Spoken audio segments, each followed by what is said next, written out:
gimas report akong latest post about ni Lisa nga I think this ganahan nga we're catching on nga murag diversionary tactic na nilang issue ni Lisa. So please, karon karon nasakpan naman nato nga diversionary tactic na nila ang issue ni Lisa. Focus sa tasa goal. Ato sang padag-on ang PDP laban straight. Padag-on sa nato na sila.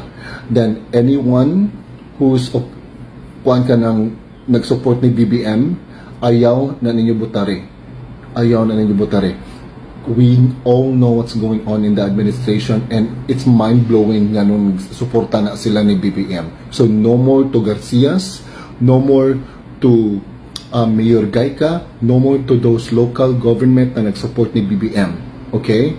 Kuan sa ta, dili sa ta mukha na ng issue ni Lisa because it is very obvious kayo nga diversionary tactic.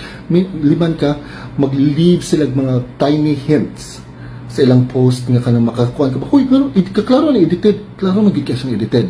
So, ayaw sa na ninyo kanang minda si Lisa kay I think they're using her to her advantage. They're using her to their advantage. So please, vote PDP. Straight, okay?